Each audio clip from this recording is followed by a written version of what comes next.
Soti Hotu Namo Buddhaya. Apa kabar saudari-saudara Mada sekebajikan? Pada pertemuan hari ini, kita akan membahas mengenai aborsi. Tujuan pembelajaran kita hari ini adalah siswa dapat menjelaskan pengertian aborsi. Kedua, siswa dapat menyebutkan macam-macam aborsi. Ketiga, siswa dapat menyebutkan penyebab seseorang melakukan aborsi. Keempat, siswa dapat menyebutkan dan menjelaskan akibat dari aborsi. Kelima, siswa dapat memahami dan mempraktikkan kehidupan benar agar terhindar dari tindakan aborsi. Baiklah, mari kita masuk ke pembahasannya. Pertama, pengertian aborsi. Aborsi adalah tindakan menggugurkan kandungan dalam dunia kedokteran, dikenal dengan istilah abortus, yang artinya pengeluaran hasil konsepsi atau pertemuan sel telur dan sel sperma sebelum janin dapat hidup di luar kandungan. Ini adalah suatu proses pengakhiran hidup dari janin sebelum diberi kesempatan untuk bertumbuh. Jadi, aborsi dapat didefinisikan sebagai pengeluaran janin dari rahim sebelum janin tersebut mampu untuk meneruskan hidupnya sendiri. Menurut Kartono Muhammad, aborsi dapat dibedakan dengan infanticide atau pembunuhan bayi. Aborsi ditujukan bagi usia kandungan 5 bulan ke bawah atau usia 20 minggu. Pada kandungan 5 bulan ke bawah hanya berupa gumpalan daging atau hanya berupa darah kental yang nyaris tidak meninggalkan bekas apabila digugurkan.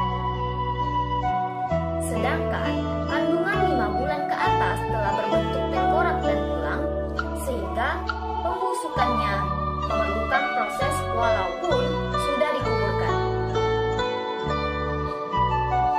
Usia kandungan di atas 5 bulan tersebut dikatakan sudah viabel, artinya dengan bantuan teknologi sudah dapat hidup di luar rahim tanpa plasenta.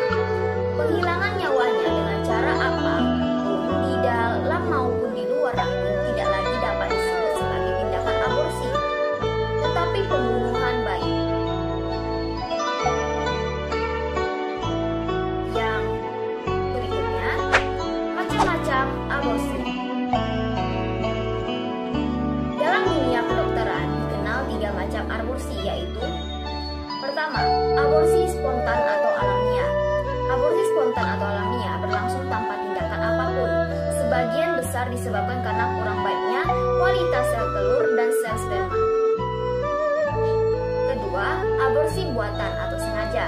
Aborsi buatan atau sengaja adalah pengakhiran kehamilan sebelum usia kandungan 28 minggu sebagai suatu akibat tindakan yang disengaja dan disadari oleh calon ibu maupun si pelaksana aborsi.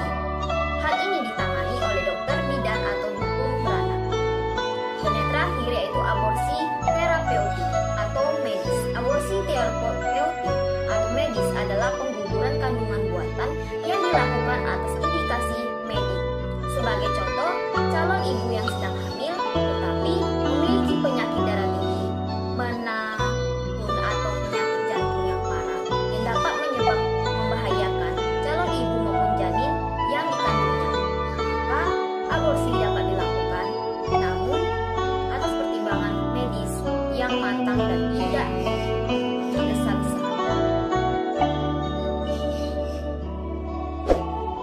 Yang ketiga, sebab aborsi. Banyak alasan atau sebab yang melatar belakangi dilakukannya aborsi. Hasil penelitian selama ini menunjukkan kesalahan apabila kita menganggap bahwa kehamilan yang tidak dikehendaki selalu dihubungkan dengan akibat pergaulan bebas, terutama yang terjadi pada remaja. Padahal masih banyak sikap di masyarakat kita sendiri yang mendorong perempuan untuk terpaksa melakukan aborsi.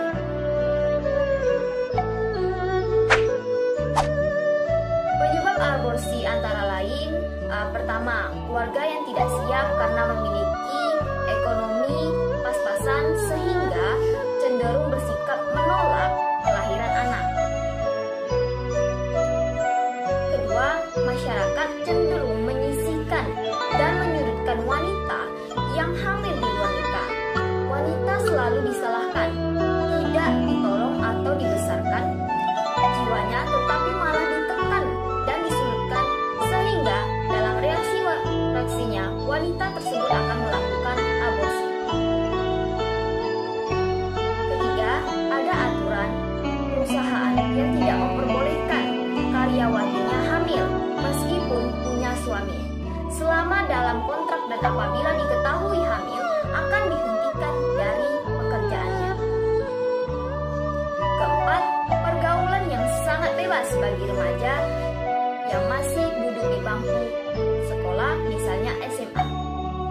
Terjadi kecelakaan dan menyebabkan kehamilan karena merasa malu dengan teman-temannya, takut kalau kesempatan belajarnya terhenti, dan barangkali masa depannya pun menjadi buruk, ditambah dengan tekanan masyarakat yang menyisihkan, sehingga akhirnya ia melakukan aborsi supaya tetap mempertahankannya eksistensi di masyarakat dan dapat melanjutkan sekolah. Kelima, dari segi medis diketahui umur reproduksi sehat antara 20 sampai 35 tahun. Apabila seorang wanita hamil di luar batasan umur itu akan masuk dalam kriteria risiko tinggi. Batasan ini sering menakutkan sehingga perempuan yang mengalaminya lebih menjurus menolak kehamilannya dan pada akhirnya akan melakukan aborsi. Praktik aborsi adalah fenomena yang timbul karena perbuatan nilai di masyarakat, sama halnya dengan praktik pelacuran. Praktik aborsi tidak dapat diantisipasi dengan hanya bentuk pelarangan semata. Selama ini indikasi medis yang dipakai sebagai dasar diizinkannya aborsi hanya didasarkan pada kesehatan badan atau keselamatan jiwa dan mengabaikan konsep definisi kesehatan secara keseluruhan.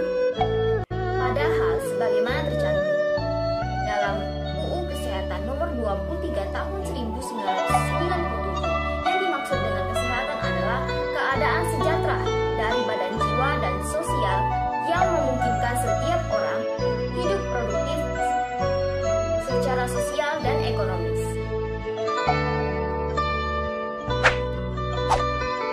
Keempat, akibat aborsi. Tindakan aborsi merupakan praktik yang penuh resiko. Resiko ini muncul mulai dari pendarahan, infeksi, preferasi, atau tembusnya rahim karena alat, hingga kematian karena pendarahan.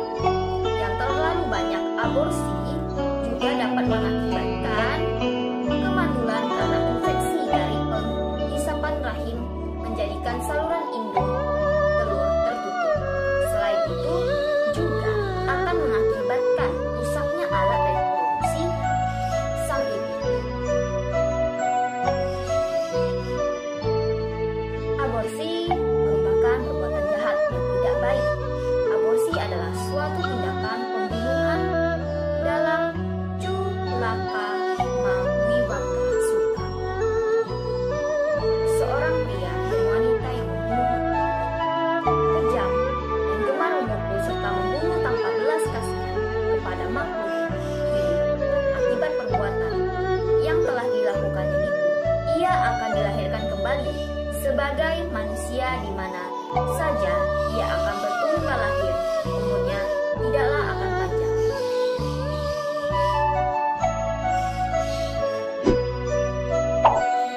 Dalam kitab Petawatu dalam Sataputta Kandaka, Petawatu Wanyana, cerita Peta pemangsa 7 putra, seorang wanita istri pertama yang memiliki rasa iri hati dengan istri kedua dari suaminya yang telah hamil, sehingga menyuruh orang bayaran untuk menggugurkan kandungan yang sudah berusia 3 bulan. Akibat dari kehendak dan perbuatannya secara tidak langsung atau melalui perantara istri,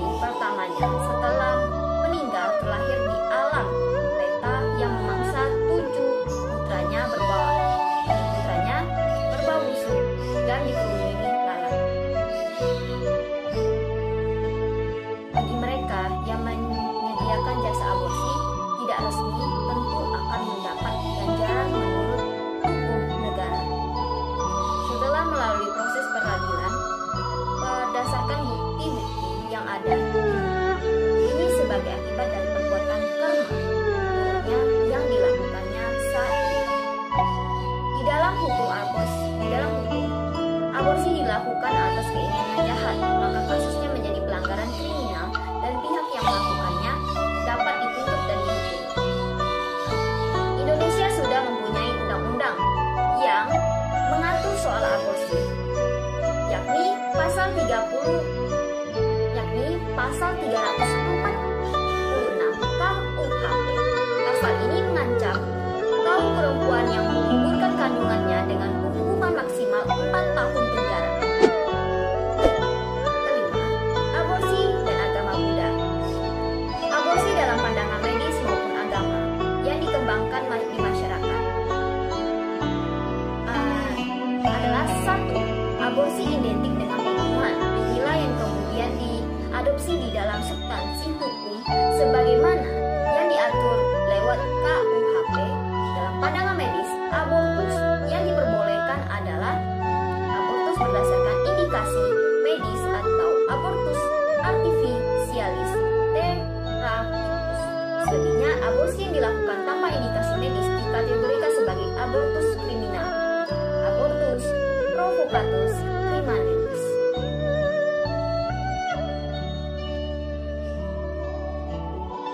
Syarat terjadinya kehidupan manusia menurut pandangan agama Buddha itu adanya pertemuan antara sel sperma dan sel mata pitaro berhot. Pertemuan tersebut terjadi pada masa subur dan adanya keadaan penerus dalam siklus kehidupan baru yang merupakan kelanjutan dari kesadaran ajal yang memiliki energi karma. Oleh karena itu, jika dilakukan aborsi berarti melakukan pembunuhan makhluk hidup. Buddha menyatakan dalam Mahatanhasa Kaya Sutta bahwa karena adanya 3 sebab terjadinya perwujudan kehamilan, yaitu pertama, senggama antara wanita dan pria, kedua, wanita dalam masa subur, ketiga, masuknya gada baru, kesadaran bertumbuh lahir. Apabila salah satu sebabnya tidak terpenuhi, tidak akan terjadi kehamilan. Agama Buddha tidak menyetujui adanya tindakan aborsi karena telah melanggar Pancasila Buddhis, khususnya sila pertama, Panatipata Weramani, sikap padang sama diami, di mana artinya aku bertekad akan melatih diri menghindari pembunuhan makhluk hidup. Panatipata terdiri dari kata pana dan atipata. Kosa kata pana secara harafiah berarti makhluk atau kehidupan dan atipata berarti lepas dengan cepat. Gabungan kedua kosakata itu mempunyai makna membuat suatu makhluk mengalami kematian atau meninggal sebelum waktunya. Aborsi dikatakan melakukan pembunuhan karena telah memenuhi syarat-syarat perbuatan membunuh. Ada 5 faktor suatu perbuatan dapat dikatakan pembunuhan. Pertama, ada makhluk hidup. Kedua, mengetahui atau menyadari ada makhluk hidup. Ketiga, ada kehendak untuk membunuh. Keempat, ada usaha untuk melakukan pembunuhan. Dan yang terakhir, makhluk itu mati karena tindakan pembunuhan. Oleh karena sila berhubungan erat dengan karma, maka pembunuhan ini akan berakibat buruk yang berat atau ringannya tergantung pada kekuatan yang mendorongnya. Dan dasarnya pembunuhan itu bukan hanya pelaku saja yang melakukan tindakan pembunuhan, ibu sang bayi juga melakukan hal yang sama. Bagaimanapun mereka telah melakukan tindakan kejahatan dan akan mendapatkan akibat di kemudian hari, baik dalam kehidupan sekarang maupun yang akan datang.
Aduh.